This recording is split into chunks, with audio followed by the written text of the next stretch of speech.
আচ্ছা দাদু, শেখ মুজিব কেমন লোক ছিল? ও ভালো ছিল না। হ্যাঁ, কেন আপনি তারে খারাপ বললেন কেন? খারাপ জিনিস তার দেশে কি করেছে খারাপ।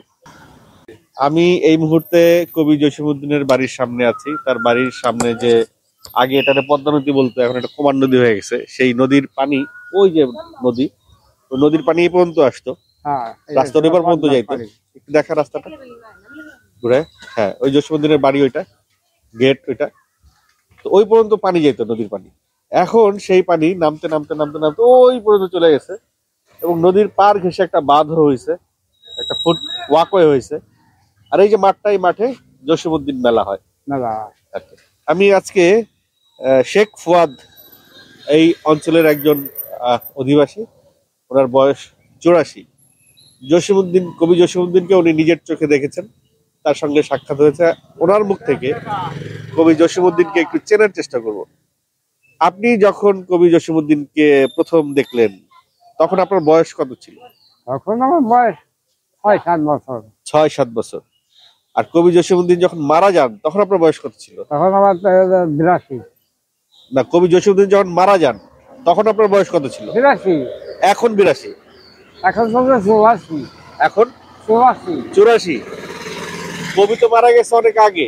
না, বেশি দূরে মারা যায় নাই। ওটা তো কবির ছেলে মারা গেছে কয়েকদিন আগে। হ্যাঁ, এরকমই ছেলে। হ্যাঁ, আমি জসিমউদ্দিন সাহেবের কথা বলতেছি। আচ্ছা, যাই হোক, আপনার স্মৃতিতে এখন নাই, ওনার বয়স তখন কত ছিল। তো আপনি কবি জসিমউদ্দিনের সঙ্গে আপনার কিছু স্মৃতি আমাদের বলেন। কবে দেখা হয়েছে, কি কথা হয়েছে? ও কথা বলার মধ্যে হয়তো গাছে ওই ডাক্তার নিয়ে সবাই অমুক মাঠে যাবো, হ্যাঁ, গেছি সাথে। যেখানে মনে রয়েছে সেখানে বসে গেছে, বসে কবিতা লিখছে। কবিতা লেখা গুন গুন করে কি কইতো বুঝতাম না। হ্যাঁ, ভালো হইতো, এটা লাগতো, ভালো দেখা দিত এইভাবে। আর হাতে কি সবসময় কাগজ কলম থাকতো? সব সময় কাগজ কলম, সব সময়। তো কবির সাথে তো অনেকেই দেখা করতে আসতো। হ্যাঁ, কে কে আসতো দেখা করতে এখানে? এখানে কবি যারা ছিল তারাই, নজরুল ইসলাম, শেখ মুজিব আসছিল এখানে? হ্যাঁ। আপনি শেখ মুজিব দেখছেন? হ্যাঁ। আর কে কে আসছিল? আর সেই খবর আমি বলতে পারবো না। তো কবির সাথে আপনার মানে কবি যখন বিয়ে করে, ওই সময়ে তো আপনি তার পরে জন্ম আপনার, নাকি? হ্যাঁ। কবির বয়স আপনি যখন কবির দেখছেন, তখন কবির বয়স কত ছিল? তখন কবির বয়স পূর্ণ বয়স। পূর্ণ বয়স। তো ওই সময়ে তো কবি দেশ বিদেশে ঘুরে বেড়াইছে, হ্যাঁ, কবিতা লিখছে, তার সন্তানরা জার্মানি চলে গেছে। হ্যাঁ, মনে হচ্ছে চলে যাচ্ছে। তিনিও তো ঢাকায় কমলাপুরে বাড়ি করছে। যে হ্যাঁ, এই বাড়ি আগে তুই করা। তো ঢাকায় বেশি থাকতো না এখানে বেশি থাকতো? ঢাকায় বেশি থাকতো। ঢাকায় বেশি থাকতো। যখন এখানে আসতো, তখন আপনাদের সাথে কি কথাবার্তা হইতো? ওই আইলো কথাবার্তা বলতো, মনটা ভালো লাগতো। এবার ডাক দিতে কথাবার্তা বলতো, এই আর কি। আর যারা মনটা খারাপ থাকছে, কাজ দায়িত্ব এগুলি ডাক দেয় নাই। মন ভালো থাকলে ডাক দিত, আর মন খারাপ থাকলে কাজ দায়িত্ব গুলো ডাক দিত না। ডাকতো না। ওনার মানে ম্যাক্সিমাম টাইম উনি ঘরের বাইরে বসতো কোথায়? ঘরের বাইরে বেশি বসতো এই মাঠে। এই মাঠে? এই মাঠটা এরকম ছিল না, এখানে ছিল ঝাউ গাছ ছিল, মাইক্রোফোন ছিল। হ্যাঁ, এখানে ভরাট করে বোঝাই। এগুলো ভরাট করছে কারা? ভরাট করছে সরকারের দিকে। সরকার? আচ্ছা। কবির স্ত্রীরে তো আপনি দেখছেন? হ্যাঁ, কবির বউরে? হ্যাঁ। কবির বউর সাথে আপনার দেখা সাক্ষাৎ হয়েছে? খ্রিস্টানের মেয়ে ছিল। খ্রিস্টানের মেয়ে ছিল? হ্যাঁ। আচ্ছা। তো কবি একজন মুসলমান হয়ে যে খ্রিস্টান বিয়ে করে আসলো, তো এলাকায় কোনো কথাবার্তা হয় নাই? কেউ কিছু বলে নাই? কিছু বলে নাই। কারণ কি? কবির অনেক টাকা পয়সা ছিল, এই কারণে? আল্লাহ জানে। আগে তো হিন্দু মুসলমান বিয়ে হইতো না? হইতো। কবি সাহেব আমরা হিন্দু মেয়ে, আমার তো আমরা হিন্দু মেয়ে। আগে তো সব বাধা বাধা ছিল না, যে মনে রয়েছে জার্মানিতে গেছে, এখন তো ইহুদি নাই, ইহুদি নেই, বাস খুঁজে গেছে। তো কবি বিয়ে করে নিয়ে আসছে কোন এলাকা থেকে? মানে জাপান থেকে। জার্মান থেকে? হুম। কবির বাবা কিছু বলে নাই উনি যে একটা খ্রিস্টান মেয়ে বিয়ে করে নিয়ে আসছে? না, সে মারা গেছে বহুত আগে। উনি মারা যাওয়ার পরে? এতে কবির বাবা এই বাড়িঘর করে তুই মারা গেছে। চাকরি করতো। চাকরি করতো কিসের? চাকরি করতো রেলে। রেলওয়ে? রেলের চাকরি পাইতো, ধরেন আগের মাস্টার রাখছেন না, কালা পোশাক গুলো হাই না জানি কি আইছে। তাহলে ব্ল্যাকের মাল নিয়ে চলছিল ওই সময়, তবে হাই দেখলে হাত দিল। যুদ্ধের সময় কবি কোথায় ছিল? ঢাকা। ঢাকায় ছিল। সেই টাকায় এই যে জায়গা বাসা কিনা বাড়িঘর করলো, চাকরি উনি বাদ দিল। কিরা টাকা দিত তারে? এই ব্ল্যাক মার্কেট। ব্ল্যাক? হ্যাঁ, ব্ল্যাক তারে টাকা দিত কেন? আচ্ছা, কালো পোশাক পরে আইছে, আপনি কি আমি জানি নাকি? আগে একটা লাল, এই লাল একটা প্যান্ট পরে নি, কত বড় অফিসার যাইছে রে, হরিশ গাইছে, হরিশ কিছু না। ওই রেলওয়ের কালো পোশাক পরে আসছে দেখে সবাই তার টাকা দিয়ে দিত। হ্যাঁ, সে চাইতো না মানুষের কাছে, এমনি পাই দিয়ে দিত। আপনি ব্ল্যাক করতেছেন। হ্যাঁ, ওই একজন লোক একটা হলে প্যান্ট পরা কেন গুনছে, তার জন্য মনে করো যে কোন না জানি অফিসার কি দারোগা নয় পুলিশ নয় কোন স্যার আমরা এটা করছি। তাহলে যারা অপরাধ করতে ওরা এসে দিয়ে দিত, স্যার আমরা এই দোষটা করছি, আপনি ধরেন রাখেন, কিছু করেন না। এই অবস্থা। এই অবস্থা।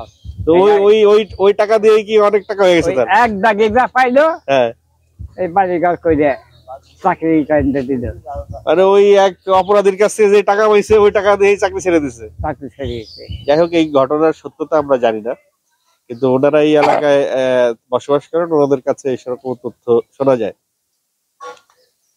এটা যাচাই বাছাই করার মতো প্রক্রিয়া আমার কাছে নাই। এখন এই যে আপনাদের গ্রামে এত মানুষ আসে কবির বাড়ি দেখার জন্য, তো আপনাদের জন্য সরকার কি করছে? কিছু না, কিছুই করা নাই। শুনছি ওইখানে একটা মসজিদ আছে, কোন এক মন্ত্রী স্টার্ট করে অফ করে দিছে, আর এখনো করা নাই। মসজিদ হলো ওই জায়গা আমার। হ্যাঁ, সেই দিছে পরে বাড়ির মধ্যে এক মসজিদ আছে। হ্যাঁ, মুরব্বি নাই যে মনে নামাজ পড়লো না হয় না পড়লো। আপনি এই বাড়িতে খাওয়া দাওয়া করছেন? হ্যাঁ, মোট খাইছি। কি কি খাইছেন? আম, কাঁঠাল, দুধ, মাছ, গোস খাইছি। কি কিসের কি অনুষ্ঠানে? এমনি দাওয়াত দিয়ে অনুষ্ঠানে নাই, এমনি গেছি। এই খাবে দে, আম দে, কাঁঠাল দে, মুড়ি দে, চিড়ে দে। আগের দিনের মানুষ এরকমই ছিল না, কোনো বাড়িতে ঢুকলেই এই বসে খাবার দে। হ্যাঁ, খাবার গোস পোলা খাবার এই হলাই থাকতো আসে নিকিটা। আর এখন গোস পোলা রানলে ওগুলো সরে রাখে। হ্যাঁ, মানুষ দেখলে সরে রাখে। আপনার কথা দিছি আমরা এগুলো করি আর না। সিকির পরিবার করে শির হওয়ার না জানি কিনা আসছে এই ভাব।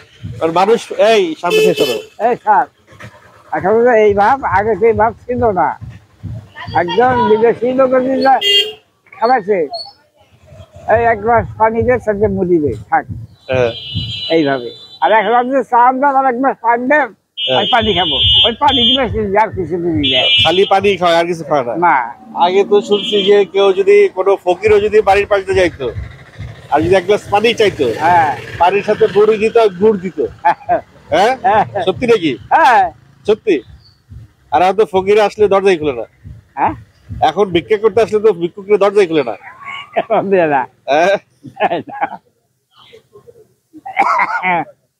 হয়ে দেবে দরজা বন্ধ করতো। আপনি কি কর্ম করে খাইতেন? আজি কর্ম দি ছোটবেলায় এই পদে দিছি, নৌকায় বাড়ি কাটছি, ইটভাটায় কাজ করছি। ইটভাটা কাজ করে রাজমিস্ত্রি জোগাল দিছি, রাজমিস্ত্রি জোগালের পোষায় না, খোয়া ভাঙছি। যুদ্ধের সময় পাকিস্তানিরা এই বাড়িতে হামলা করে নাই? না, বাড়ি ভাড়া হামলা করে নাই। আসে না এদিকে? পাইছে আইছে, আইছে, তারা বাড়ি ভাড়া কোনো হামলা করে। আমাদের এদিকে কোনো হামেলাই হয় নাই। ওইদিকে আসেই নাই ভাই ক্যামেরা ওখানে। আইসে কি আইসে মনে করে শ্মশানঘাট আর কবির বাড়ি ছেড়ে এই লাইনটা খালি মিলাইতে বসে থাকতো। ও ভিতরে ঢুকতো না, না কারো ডিস্টার্ব করে নাই? না। আপনি মিলিটারি দেখছেন? হ্যাঁ মিলিটারি আপনারা কিছু জিজ্ঞাসা কোনোদিন? হ্যাঁ জিজ্ঞেসে কি জিজ্ঞাসা? জিজ্ঞেসে তো হিন্দু है ना मुसलमान है? हिंदी भाषा के तो आपका घर कोথায়? घर किधर है? এখানে हाँ। क्या करता है? खोआ मांगता है मतलब क्या करता है? खोआ मांगता है। हाँ तो वो जिए नहीं, खोआ क्या है? रास्ता में काम करता है, रास्ता में काम करता है। बिल्डिंग करता है। এই এলাকার রাজাকার কে ছিল? না এই এলাকা রাজাকার ছিল তো না, কোনো ক্ষতি করে নেই, কারো ক্ষতি করে নেই। তাই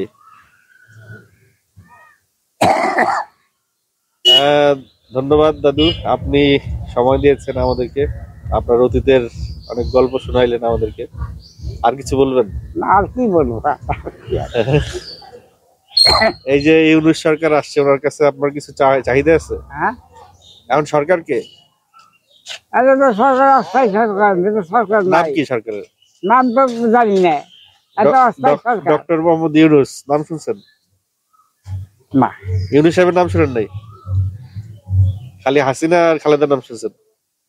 হাসিনা, খালেদা, এরশাদ, এরশাদ, জিয়া রহমান, আয়েব খান, তারপরে আচ্ছা দাদু, শেখ মুজিব কেমন লোক ছিল? ও ভালো ছিল না। হ্যাঁ, কেন আপনি তারে খারাপ বললেন কেন? খারাপ জিনিস তার দেশে ই করেছে খারাপ, তার দেশে ই করেছে খারাপ। চুঙ্গি ভাড়া খাবে গেল। আপনি কি কি দেখছেন তার খারাপ? আমি দেখিনি। শুনছেন ওই সময় ৭২-এ? হ্যাঁ ৭২-এ চুঙ্গি ভাড়া কাজে গেছি। যুদ্ধের সময় আপনার বয়স কত ছিল? বয়স ৪৫-৫০। আপনার বয়স ৩০-৩৫ ছিল না ৪৫ কি ৫০ হবে।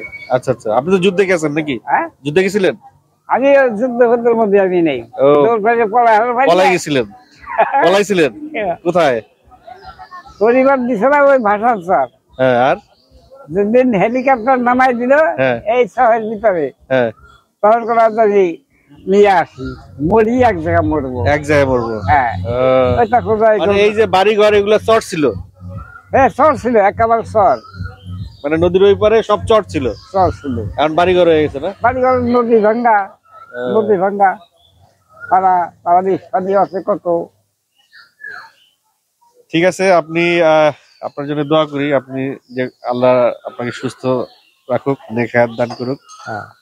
আর আমাদের এখন বর্তমান সরকার ইউনূস সাহেব, ওনার কাছে আপনি কিছু চান? যদি আমার ভিডিও নি দেখে, শুনবে, কি চান তার কাছে আপনি? কিছু চাওয়া আছে ওনার কাছে? সরকারের কাছে কিছু চাওয়া আছে? কিছু চাওয়া নাই?